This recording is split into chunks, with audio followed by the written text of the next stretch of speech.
have a career in the automotive world? Well, today we've got a really special guest with us. We've got the head of global product for Mahindra and Mahindra, Mr. Velusamy, who's going to join us. Good afternoon. We've got a lot of your fans here, a lot of people wanting to know how to have a career in automotive engineering. So let me tell you a bit about Mr. Velusamy. He's the person we know who's behind all those engines we really love at M&M, and of course all the global products that we see from the company. So it's really a pleasure to have you with us, and we're really honored. So we'd like to know your story before we begin taking questions from the youngsters as to what was your journey? What did you study? How did you begin your journey in the world of automotive? And was it something you always knew you wanted to do?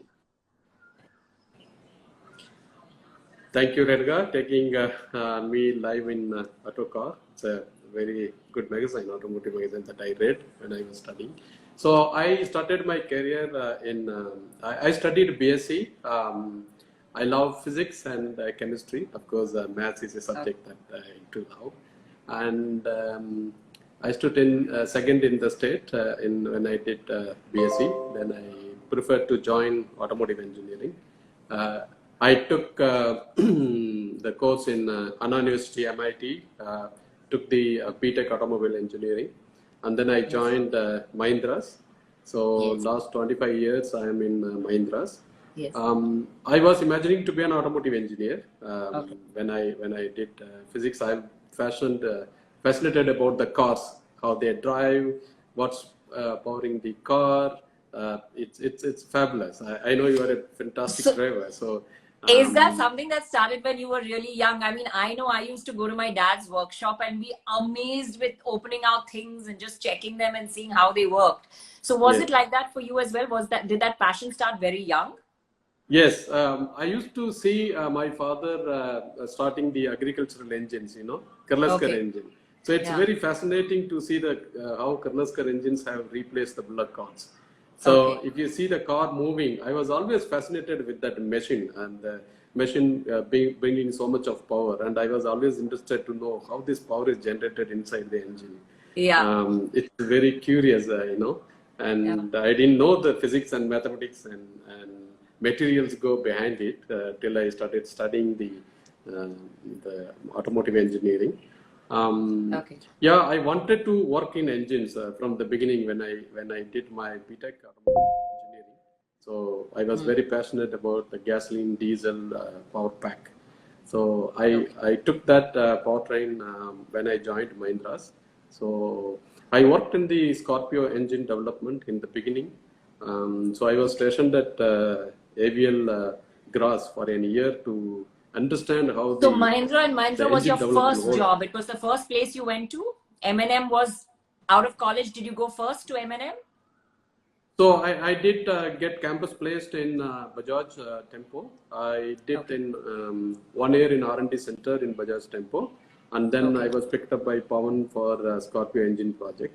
So he sent me to Europe to learn. That was my first flight, by the way. Wow! In Europe, it was a different experience. So I happened to get experience of how an engine is developed in test bed in the drawing boards from the gurus of AVL. So when I returned back, I had a dream to make a good engine for Mahindras. So what you see, the MOC engine in Scorpio, I was the project leader where the design head, it was done under my design leadership. So the MOC engine was the first true-blooded baby of powertrain that came out of Mahindra's stable, designed and developed in-house, installed in Scorpios and XUV500s. So that's pretty amazing. The Scorpio was one of my first cars, and I absolutely love that M-Hawk engine. It was one of my favorites. Still is one of the engines I really appreciate and love. So that's really interesting. Of course, we have a lot of questions coming in. But what we'd like to know is that today, what is it that, what would you suggest? We have a lot of people who do engineering, and then they wonder, how do I get into the world of automotive? So what would you suggest for youngsters? Which is the better stream of engineering? A lot of people ask us, should I do electrical? Should I do mechanical? What kind of engineering do you suggest for youngsters that want to get into this field? Yeah. So the way I would describe is instead of the branch of engineering, I would say the physics concepts and the materials and mathematics behind it is the core that one need to worry about it. But there is a core engineering, which is mechanical engineering, and then materials and stuffs about thermodynamics and electronics need to be there. But what is more important is nowadays is the additional qualifications that play around. Yesteryears, you had innovations coming from core engineering. For example, mechanical engineering can create its own innovation. Electrical and electronics can create its own innovation. Materials technology can create. But right now, it is the interplay of all the engineering disciplines that create the innovations. So we have moved from one orbit of intra-discipline engineering to interdiscipline engineering. When I mean the mechanical engineers and the electrical and electronics engineers have to create together the innovation in today's automobile. We have moved to that phase. So I believe even colleges are now offering combined courses called mechatronics, which combines both mechanical and electronic engineering as well. So is that something that you would suggest? Absolutely. When you take the hybrid and the electrical technology, it's a combination of mechanical and electrical technology. But when you take the connected car technologies, when you take the smart core infotainment technologies that come in the cars, nowadays the instrument cluster is just not an instrument cluster. It's becoming the TV screens of the world, you know. The LED TV screens would be replacing the instrument clusters. So that's a digital technology that one needs to be aware of it. The mechanical, the digital, the electronic technologies, there is a blur and fusion in various forms of engineering disciplines. So it's very difficult to say what is better, but what one need to follow is their passion. So suppose I'm good at mechanical engineering, let me pick up that and then take the advantage of my colleagues' knowledge and passion towards that, and then work in a team to produce innovations. That will be the future for youngsters. That's what I would assume. So. Because, you know, the way automobiles are, that's also changing in itself. The way manufacturing is, that is also changing in itself. So there's so much of robotics coming into play in manufacturing. There's artificial intelligence that's coming in. So are those areas that you now look for, you know, young engineers who possibly also studied all of these? You hit the nail. If you look at, as I mentioned, the bullock carts were replaced by Kirloskar engines. So the power increased significantly. And you know the Intel co-founder, the famous Gordon Murray, there's a rule or law, Murray's law.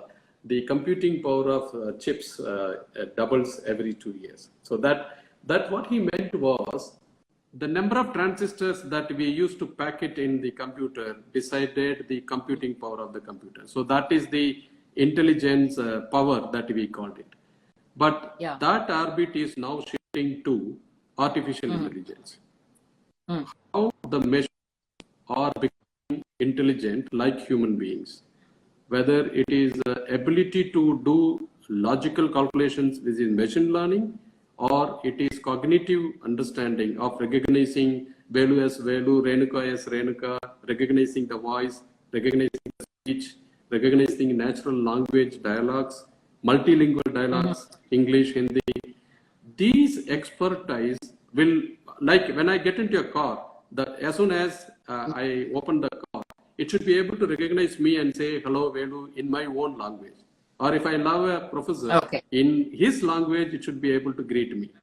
So that's the future. So you know, speech to, the speech to text, text to speech, voice recognition, face recognition, those technologies are booming. And that controlled by two things, machine learning, deep learning. That's the future, differentiated technologies. But the core technologies of mechanical engineering, materials, and electronics will always be there. But the differentiating technologies are these digital technologies.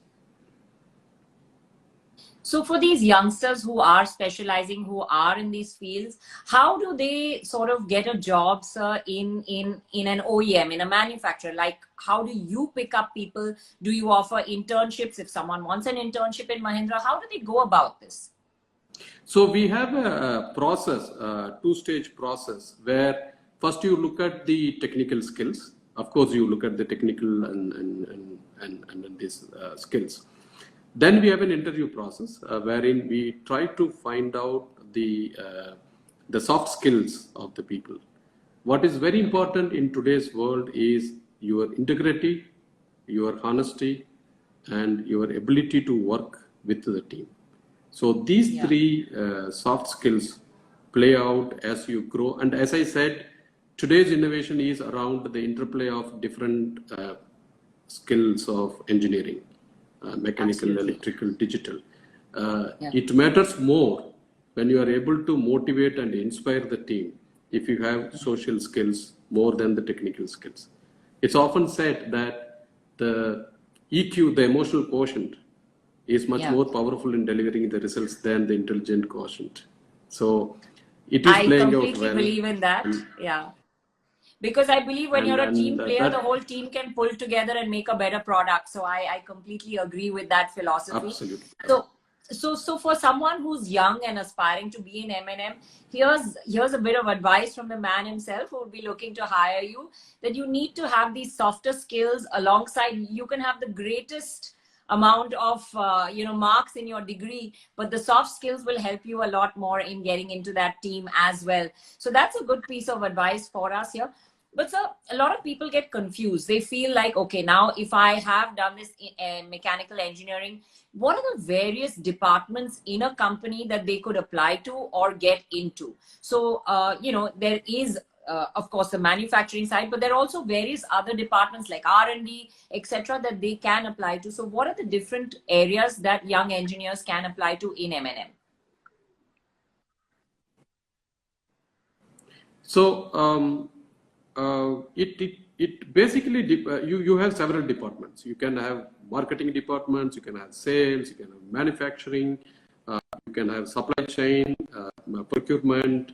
You can have R&D departments, and of course HR. A lot of engineers are in HR. It depends on the passion of a person. So if a person is interested in creating his own stuffs, and understanding the needs of the customers, and he wants to, the accelerating change is the constant thing. The yesterday's device does not fit today's requirement of the customers. So therefore there is always need to innovate and create and produce devices that has latest innovations, and therefore there is no dearth of R&D work, as always there. Now, your ability to connect to the customer and create right product, and if you have a passion for that kind of applying your engineering skills to create the product for customers, then you are best fit for R&D. But if you are a very good salesman and a very good marketing guy and a creative ad guy, then you have a job there. You have to follow what your heart and mind says. Forget about what is your degree mark, how much you have scored in mathematics and physics and chemistry, and then material science, strength of materials. This is a different story. But what will come with you 24 hours by 7 is your passion. And if you are passionate about creating, like Renuka, I still remember you and your Hermes drove the Scorpio vehicle. And I was sitting side by, and I was wondering, my God, these creative guys, how do they test this? Even the designer, I have never thought of testing it. It comes from passion, right? So you follow your passion, and that forms the basis. So the choice is given by your passion, and then you build it on where you want to go to R&D, marketing, sales, supply chain, wherever you want to go. Okay, we have someone who's asking us the question that if you've done your basic degree here, would you suggest a master's from here? Would you suggest it from abroad? What would you give a preference if you were hiring someone?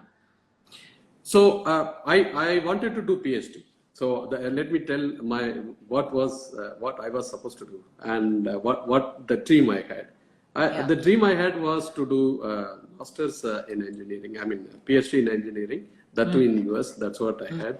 And I thought of doing 2 years GET and then leave and go to PhD. But I got into the Scorpio program, 5 years I couldn't come out. Okay. And from there it was,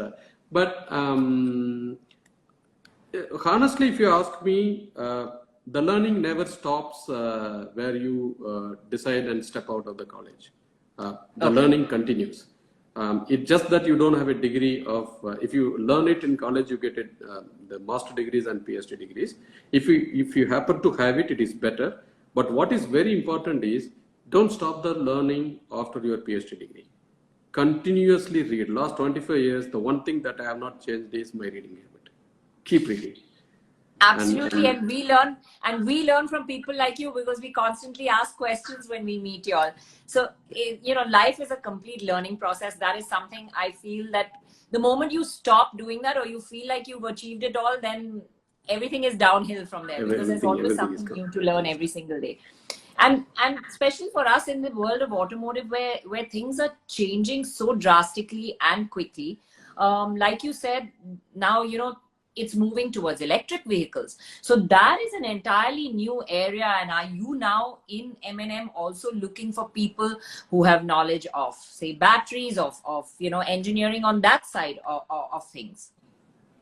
So we have a Mahindra Electric headed by my colleague Mahesh Babu. We work together, and he is the MD and CEO of Mahindra Electric.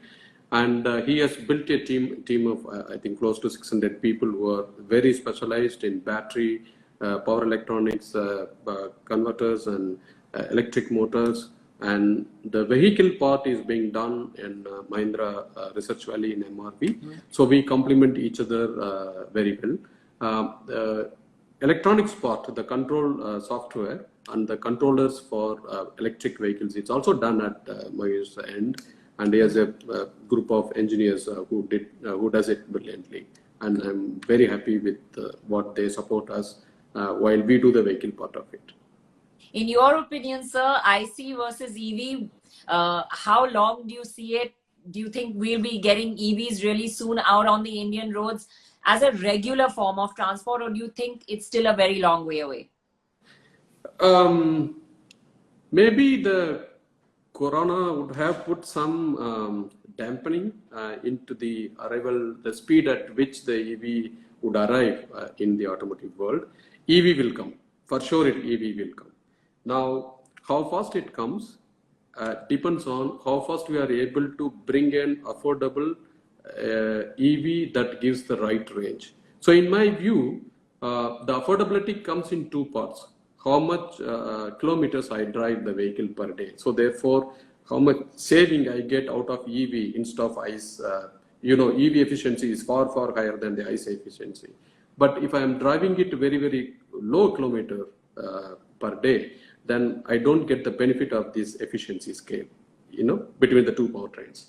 Now, if I'm driving 300 kilometers, 250 kilometers per day in the fleet, easily I get the advantage of EV efficiency, and therefore I offset the initial purchase cost of the EV. So my opinion is EV will get into the fleet very, very soon. As soon as things become normalized, EV will pick it up, because it has got that EV powertrain has got that highest efficiency in it.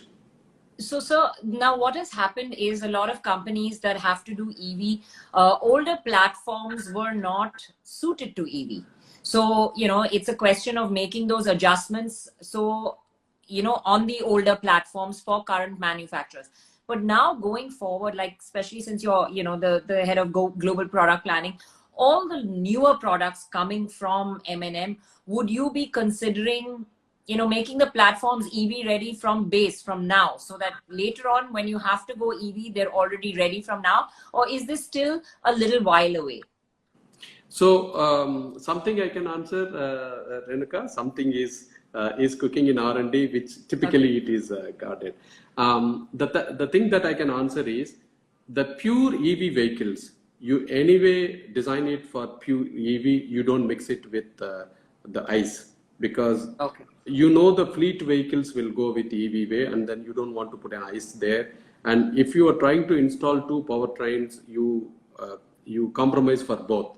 And when you compromise, when the EV technology is just trying to shape it up and arrive at, and when you give any compromise, that will not be competitive. And therefore, in fleet, I would assume no OEM will take a competitive.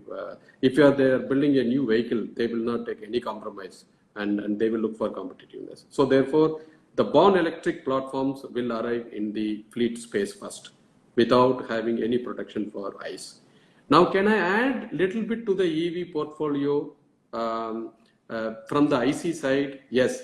Then I will start looking at, suppose 10% of the volume of my SUVs, 5% or 15% or 20%, depending on, I will try to take a derivative of that and then try to adopt the EV to it. So there will be some compromise, but of course, then the 85% of ICE vehicles finance the 15% and 20% of the EV vehicles. That's how I will look at it. So COVID would have changed a lot for people thinking EV, talking EV, because a lot of technology was dependent on, batteries coming from China. Do you think this will now change the whole process and get manufacturers actually, doing further R&D and developing it within India and developing the entire infrastructure from base to end, within the country? And do you think that is an interesting area for young aspiring engineers to look into? Not only in EV, Renuka, across the R&D areas, the localization will double or triple its effort. We have seen the effect of 2 months shutdown, leading into several cascading effects into supply chain, into development of programs. So therefore, when it happens in sequence, first you shut down China, and then comes to Korea and Japan, then you come to India and Europe, and then US. So it is a chain of events that starts with one place and ends with another place. What is going to happen is your work is affected for many long months, because you are doing part of the work in China, part of the work in Korea, India, and then in Europe. Yeah. So therefore, people will try and restrict their spread of operations to closer to their country as much as possible, at least the critical piece of activities that determines their flow of work. That is what will happen going forward. So, localization for people is going to increase. That means there will be a lot of other jobs as well for young aspiring engineers, even in component side, because there will be new creation over there as well. Like you said, more sourcing will happen from within the country. So there will be more jobs for that area as well. Absolutely. Actually, the tipping point India has arrived. As I see the connected car solutions that we speak, the infotainment solutions that we speak, I am already noticing so many companies in Bangalore, in Chennai, in Delhi, in Mumbai, and in Pune developing so many the technology that we talked about. Suppose I want to say, I just want to turn towards the driver side door and then say open the door, but the system should be able to recognize my face standing to the driver side door and then opening it. A company in Delhi brilliantly has done it, an IIT grad who came out and started this. It's amazing. It's all going to come in next few months into the. So India has crossed the tipping point. Now the scale. You have talents, and the talents have become entrepreneurs. Now we need to pick up the scale and produce that amazing results what America, China, Europe produced it for over the years. Now it is the turn for India to do that. So interesting question from someone over there that a lot of manufacturers are dropping diesel. What is M&M's take? Do you think there's a future there, and will diesel technology continue in India, and is M&M strong on it? It's considering BS6, it's of course. Hot, cool blow every time on diesel and ICE and EV and stuffs.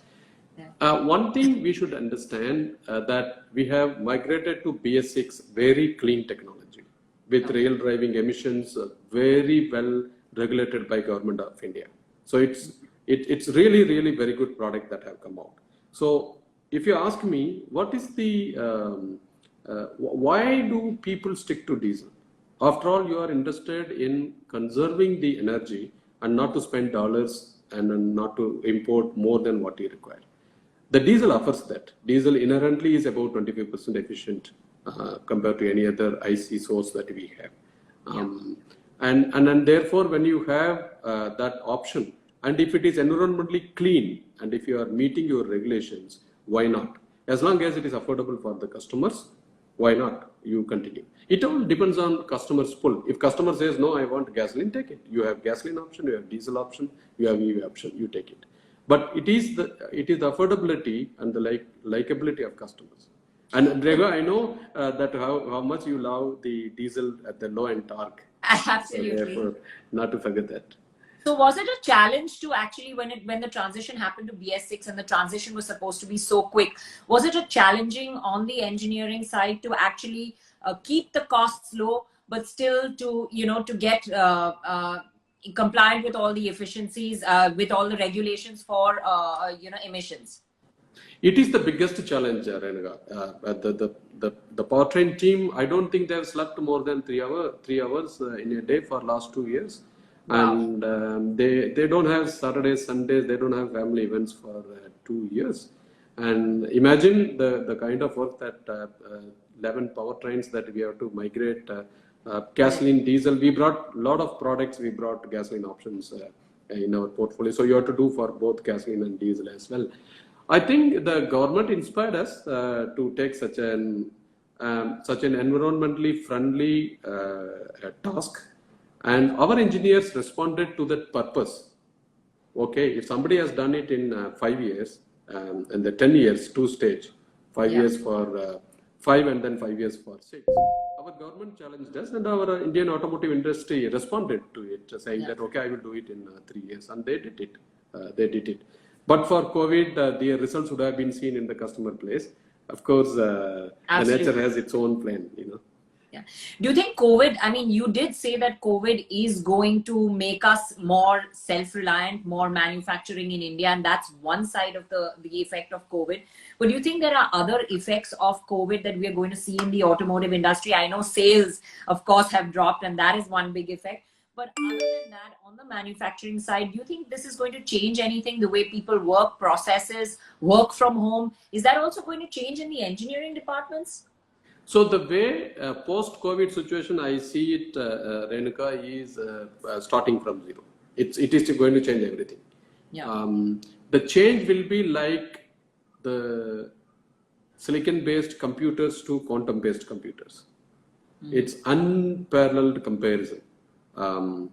The way you develop the product, the way you have teams in your organization working for product development, or the manufacturing, or the sales, or the way the customer is going to come to dealership. Everything is in new territory. How it is going to come out, we don't know. But it will be new. It will not be the same repeat of pre-COVID.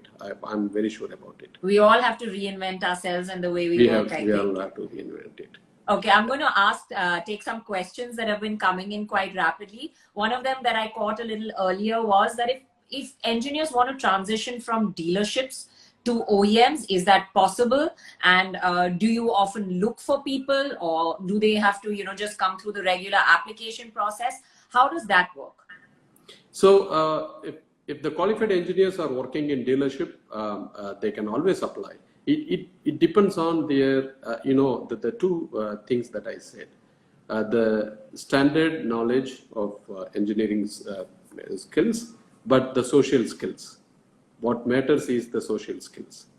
And that we pay a lot of attention, because it is the teams who can deliver the results. Today's individual, it's very difficult to deliver results. Yeah. Also, what a lot of people don't realize, that it's teamwork, not only within your own team, but engineering has to work a lot with marketing. Engineering has to work a lot with design. So it's a lot of correlation between a lot of teams as well. So one has to be able to adapt and work with many different people. And that's a part of a social skill that you really need, right? Absolutely. Absolutely. And is it always a tussle between engineering and design? Because that's something I always hear between a lot of companies, that, design wants something, engineering wants something, and then there's always, like pull back and forth. So is that the case in M&M, or do the two sides, work brilliantly together? It is like you see a bubble of water when you blow it due to the surface tension, correct? Yeah. And you can see it very colorful lights around the bubbles, and it's beautiful. So as long as there is a required amount of tension in the bubble, it is beautiful. You are creating that tension because you want to bring competitiveness in your product. Yeah. But you don't want to break the bubble. You don't want to cross beyond a border, right? So otherwise you burst the bubble, and there is no bubble. So, yes, absolutely. And one need to know that. One need to know that to what extent I can stretch the rubber band, and then be generous. I recollect what Warren Buffett said. I would prefer a person who is very generous, honest, and gives the credit to others for their own ideas. Yeah, that's amazing. Well, that's what makes an amazing leader like you, sir, that when credit goes where credit is due, I think. So, Renuka, you are very generous to me. But if you do that, you can build a little bit more competitive discussions. You can really build. You can push the teams. How do you push the teams to the edge of impossible? You have to have excellent relationships. I mean, person like Hermes can pick up your phone and say, "Velu, I have driven this vehicle. What did you do here?" He has that relationship. Or Renuka can come and talk to me, "Velu, you look at here. This is not okay." Yeah. Because you enjoy that relationship. Like that, if I enjoy a good relationship with multiple teams, then I can give my feedback and improve the product. It should always be improving the product towards the customer. Sakshi Verma, would you put your question again? Because I've missed it. I can see you saying, please raise my question, but I've missed the question. So if you put it across again, I'll be definitely sure to catch it this time. But in the meanwhile, someone else has asked us that on the product management side, what are the skills that one requires for product, supply chain, etc., coming into that side of the field? You mean the product planning part of it? Exactly, the product planning and Yeah, so that's very, very tricky part. I just give one example how tricky it is to realize. Someone went to Bill Gates and said, "Look, this is the iPad. Do you like it?" Yeah. And apparently he told, "Where are the buttons? Do you think people will love computers without buttons?" It's an hearsay. And my aunt's son is in US in Rochester, and he is working in the software company. And he happened to witness that conversation. And recently he told me, "Velu, this is what happened. He is one of the most intelligent persons, and he can miss it. You can miss that." And it's told in Nokia, the one small team created the iPhone kind of, the digital phone. But the Nokia is such a big company. Missed that, and then it is Steve Jobs who picked it up and created it. Now, why different companies have great strength currently but misses the big trend of the future is always Einstein's gravity equation to understand. Yeah. But one thing is very simple. If the world is changing very, very, very fast, accelerating change. It's not a constant change. People say change is constant, but I don't agree with that. Yeah. The change is accelerating. If you are following that accelerating change and then try to innovate yourself, then you can bring a lot of good products. In the product planning, it is this piece of detecting the accelerating change and then trying to innovate the product 3 or 4 years ahead of that curve, trend curve, is the key piece. And it doesn't need knowledge, it needs imagination. Let me say what is knowledge and what is imagination. Knowledge is what Einstein told me about, there is a force and there is a reaction to it. Yeah. Okay, that is knowledge. Yeah. If I use that that is used for the past problems to solve. But the future problems will require an imagination using the past knowledge, but a different solution. So you cannot be in the same orbit and try to solve the problem. You have to go to a different orbit of imagination. The education only trains you to imagine. The education does not tell you to only use the knowledge and then arithmetically calculate. It doesn't work that way. So those who have got imaginative skills, cognitive skills, can go to the product planning and predict the future. That's the kind of people you are looking for. It's a very hot job.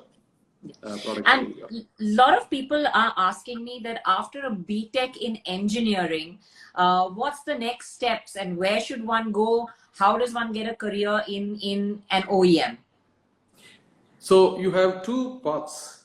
If you are able to handle people and inspire them to get it is told that you can have employees satisfied, engaged, and inspired. Yeah. The inspired employees deliver 2.25 times the satisfied employees. You know. Yeah. Yeah. So therefore, you have 2.25 times the workforce.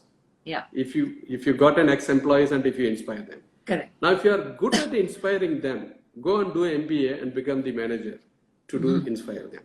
Yeah. You know, and you are the best guy. You will grow very, very fast. You don't need an engineering degree to inspire the people. All that you need is social skill. So therefore, you should choose that path, leadership path.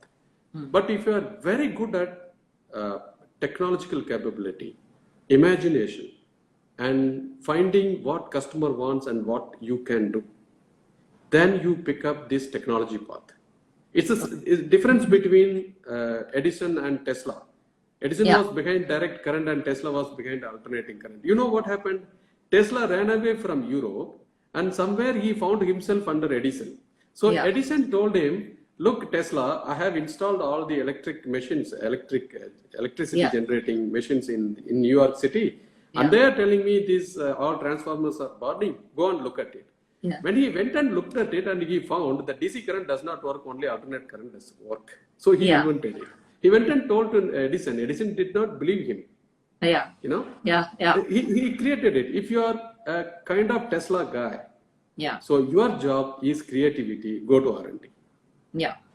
So it's a very interesting thing that actually you've told, for those asking me that you've done BTech in engineering, where do you go? Velu sir has given us a really interesting tip that if you have skills in leadership, if you're someone who's very good with people, then you go in that direction. But if you're someone who's an out-of-the-box thinker, creator, then you go on to the engineering and product and R&D side. So there you go. There's a lot of direction there. A lot of people also asking us what's the right education if they want to now go into EV technology. Is there something particular they need to do? Is there somewhere that they should specialize for that?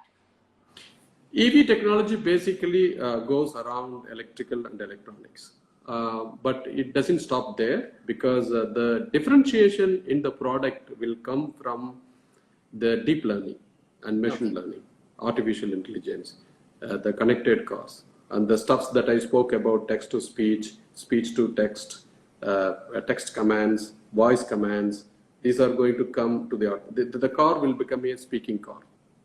The car will become an intelligence car. Right. Yeah. So that's where you suggest that people should go. Well, I think we have time for just one more question with you. So I'm going to just take the next one that appears on my screen. Someone is saying, how do they grow on the service side and the service part of it, and how is product planning different from brand planning? I think that's the last question we'll take from you today. So service, as I explained, the product planning is absolutely an imagination. Yeah. And the product execution is a real bull hard work that you need to get what you want. If you don't get what product planning has imagined, then the product is no go for customers. So it's really a hard work, a dedicated hard work in the product development. When it comes to service to the customers, it is ever changing. It's continuously changing. Today, the customer's expectations is not about you get your cars to the dealership and do servicing, regular servicing. No, the car is connected. The car is going to be intelligent. They don't want any problems. They don't want any interventions. You not only give software solutions for field fix, but you also give upgrades to your cars for the customers to realize it a better experience. How do you handle those customers? And the customers are digital today, and you have Twitter, Facebook, Instagram, everywhere they are there. One tweet will pick up to the channel. So the level of service has gone significant multifold improvement that needs to come from the service staff, from the service centers where you do, and the quality of engineering work that we have to do before the product is released. It puts pressure everywhere across the stream. So last one, because people have been asking it a lot, that between R&D and then actually working within the manufacturing side of it, is there a difference that do people need to specialize somewhere else for R&D, or is it the same and you know, like everywhere else, you begin at the bottom and you reach the top? R&D is something that you have to know the physics, chemistry, mathematics, the core that builds electrical, mechanical, materials and stuffs. Okay. And that connects to the customer needs of what Renuka wants and what Hermas wants. I want the low-end torque. So how do I get from the physics to the requirement of the customer? That connection is all about R&D. How do you do it at the cost that one customer can afford? If you have that skill, then this is in R&D.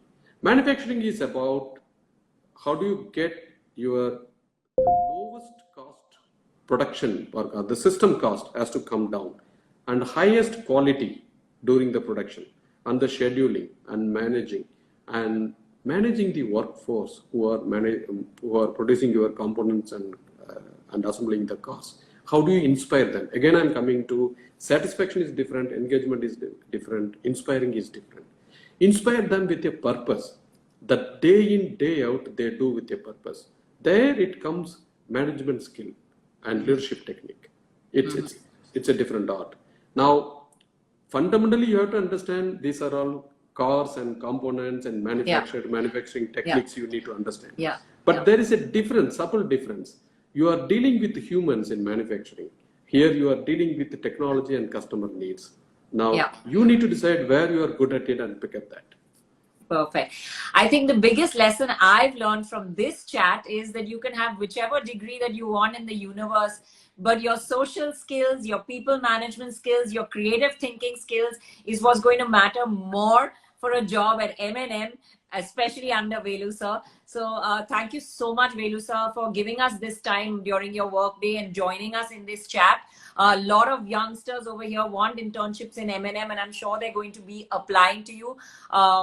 The process is simple, I guess. Through the HR, you need to send in your requests to work at M&M, because a lot of them have asked, how do I do that? So, of course, you have to send it into the HR at M&M, and I'm sure a lot of you will be now able to work under Velu sir and show him your social skills and the social side when you get that interview. Thank you once again for joining us. A lot of people have asked product questions, but unfortunately, this was not a chat with Surf about the product side of it today. It was more a chat about how to work with an OEM. That's why we haven't taken those questions. Thank you again, sir. Thank you for joining us. Thank you so much, Renuka. Thank you so much.